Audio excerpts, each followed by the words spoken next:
What's good, everyone? OJ here. Welcome back to another video, and today we're talking all things Metroid Prime 4. Let's go, man. It's been a while since our last Metroid Prime update, but we've got a new one for you guys here because Retro Studios is on a hiring spree, and the people that they are hiring have worked on some of the biggest IP in the industry, hands down. Now, I'm totally sorry to this newest guy that got hired here because I cannot say his name, but he goes by Bat, okay? That's like the nickname there, Bat, all right? I'll have the name up on the screen. Somebody in the chat help me out here with this guy's name, but they've hired him as a new lead engineer. Now, previously, he worked as a specialist engineer and senior software engineer roles at Call of Duty developer Treyarch, including a technical lead position on the PC version of Call of Duty Black Ops 4. Now, back in April, there's more, guys. There's more to this. Now, back in April, there was a bunch of new hirings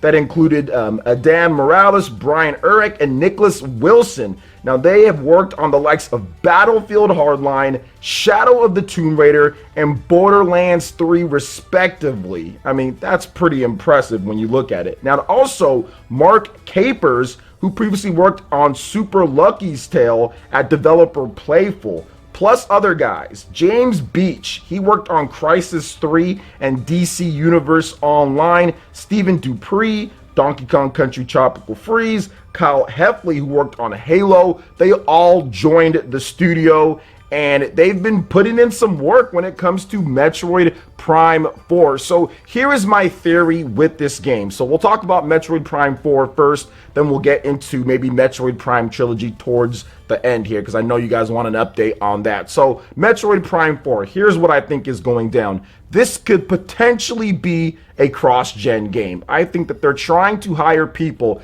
that have the utmost technical know-how when it comes to the video game industry. People that have worked on the huge set pieces, the big explosions, the big graphical first-person type of games, and then some. People that have worked on these large-scale shooting type of games. You need that type of expertise if you want to get a true next generation or get a true current gen, or whatever the heck you want to call it, HD 8th gen type of shooter or 9th gen type of shooter. You need these guys that have that expertise, and all of these guys definitely have that for the most part. Now, also, if you look at it, Retro Studios is not the same Retro Studios that we grew up with. It's not the same Retro Studios from 2002 that made Metroid Prime on the GameCube. That was a technical masterpiece back then. A lot of the guys that have worked on Metroid Prime 1, Metroid Prime 2, and Metroid Prime 3 are no longer at the company. Now, there still are people that have worked there, but a lot of the founding members, the guys that were the driving force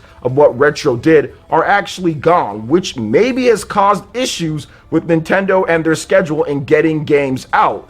But it seems like they're trying to replace them and kind of reboot things kind of going on here. Now, however, Retro Studios was able to pitch this project to Nintendo in order to get them as the developers on Metroid Prime 4, they did a good job with it. So whoever was there at the time and put something together or convinced Nintendo, because there's no way that they're going to get, Nintendo to move off from Bandai Namco to Retro Studios without seeing something beforehand. So whoever was already there kind of proves that Retro Studios still has it. Retro Studios can still produce something, and all they're doing now is adding more talent to the studio. So to me, this is going to take a bit more time. Now, I still think Metroid Prime 4 could be an end of next year type of game, or it could be a 2022 game. But I do feel that it would be a little bit of a waste with all these people coming in to not have a next Switch version ready, right? Or whatever the next generation Switch is, Switch Pro, whatever it is,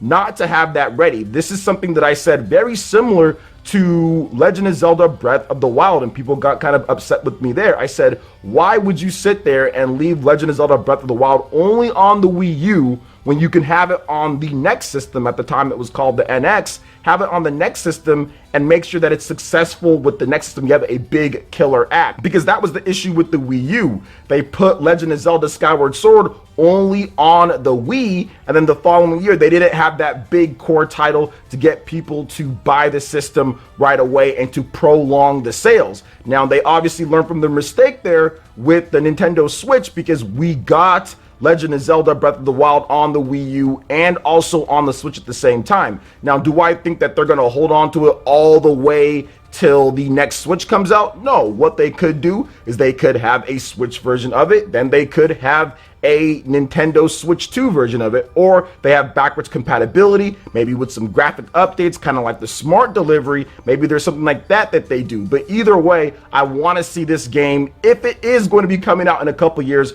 I want to see them kind of have it enhanced for the next Switch as well, because it seems like they're really trying to make sure that this game is probably the best looking game graphically from a first party standpoint on the Nintendo Switch and whatever else it's going to come to. They're working on people that have been working on PC and stuff like that, optimizing for the highest end type of consoles and systems out there. So when you hire on people like this, you know good and well that they're going to look not just for what they're doing right now, but also what they're going to do in the future. So it's not just with Metroid Prime 4, but it's also with the future of Metroid Prime, especially if they're planning to have maybe another game or something like that come out not too long after Metroid Prime 4. Maybe it's going to be like a planned mini trilogy or extra trilogy with 3 games kind of like back to back to back, like Metroid Prime 1, 2, and 3 were. They could be building the basis of their engine and what they want to do going forward, not only with the Switch, but also with the Switch 2 of the next generation. So that's why you're going to see them add this type of talent to the studio. And to me, it makes complete sense that they're doing that. You need to have this type of talent in order to get the type of graphical performance and fidelity and all of that. Now, my only wish with all of this here is whenever Metroid Prime 4 is released, I want them to take their time and I want to make sure that the game is really good. But please make sure that it's 60 frames per second. I think that I'm not the one that's super stiffler on like when it comes to graphics and everything, but make it a smooth experience. Make it an experience like we got with Metroid Prime 1, 2, and 3. Make it flexible. Make it to where you can have that Joy-Con aiming in there or gyroscope aiming in addition to having regular button controls. Give us the freedom and flexibility that we haven't seen with Metroid in a very long time, because if you look at it, Metroid Prime Trilogy, which we'll get to in just a bit, they had the Wii motion controls kind of bolted on there that you had to use. You couldn't go back and use regular controls if you wanted to. You had to go back and play the GameCube game. So give us the option on both. Make sure not only is it impressive technically, but it also has the options to make everyone happy when it comes to regular traditionalist type of controls people, and also people who like to play the new style with Metroid Prime Trilogy on the Wii and on the Wii U, or Metroid Prime 3 that was on the Wii. So to me, if they do that, and they also have all the classic type of great level design and enemy design that Metroid Prime is known for, we're going to have a winner with Metroid Prime 4. So we're just going to have to wait and see how all of that works out. But I did also want to touch on, at the last bit here, Metroid Prime Trilogy. I still think that Metroid Prime Trilogy is a thing. I think that Nintendo is waiting on Metroid Prime Trilogy. I think based off of all the rumors that we've heard so far, the game is pretty much done at this point, and maybe they're going to release it this year. What we did hear from Emily Rogers a while back was that there's going to be a lot of reboots and remasters, remakes, these style of games for the Nintendo Switch, and it's also going to be a good year for the plumber, she said. So I think that, yeah, this could combine with something like a Metroid Prime Trilogy finally coming out, and also a way to introduce people to the franchise. But the problem, the reason why, which I've talked about many times before, but I just want to reiterate, the problem was that Metroid Prime 4 was probably supposed to come out or be shown at this point and released maybe this year if it didn't get scrapped with what they are doing before with Bandai Namco, based on the rumors. So that's the real reason why we haven't seen Metroid Prime Trilogy at this point. I mean, the rumors date back 2+ years now at this point, right? I mean, Metroid Prime 4 was announced in 2017. Rumors had been coming out around that time or shortly after. So to me, they're just kind of holding on to it. I don't think it took a lot of time in order for them to get that trilogy over. They had already ported it one time to the Wii U, so you can take that base of what you have and kind of just upgrade it a bit bit more. So to me, it's already ready to go. We just have to wait and see exactly when Nintendo is going to decide to drop it. But whenever they do decide to drop it, that is going to be extreme value for people out there, because Metroid Prime Trilogy is actually really good. Now, it's also noted, let me just make sure that I say this, that I am a bigger fan of 2D Metroid, which I do also feel that 2D Metroid could be announced this year. Maybe it comes out next year. Maybe we get a teaser, because we have no idea what Mercury Steam is working on, and they did a great job with Metroid Samus Returns, and that sold over 500,000 units plus. So they made plenty of money off of that, 360p or 240p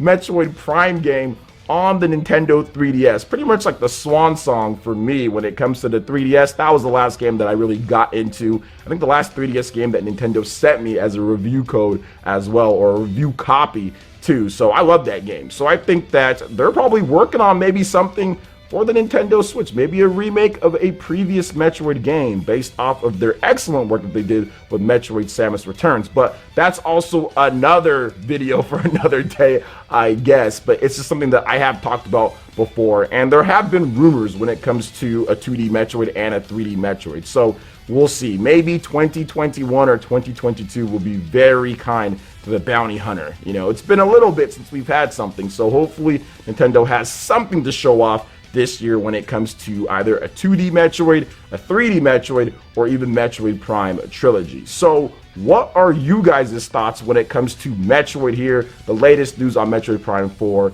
and everything else that we discussed? I'd love to hear your thoughts in the comment section below. All right, guys, that wraps it up for this video here. Check out the links in the description. We've got Twitter. Go and give us a follow on there. Stay up to date on all latest gaming news and information. Also, make sure you like, comment, and subscribe, and share this video if you can. Thank you guys so much for watching, and we'll catch you for the next one. Peace.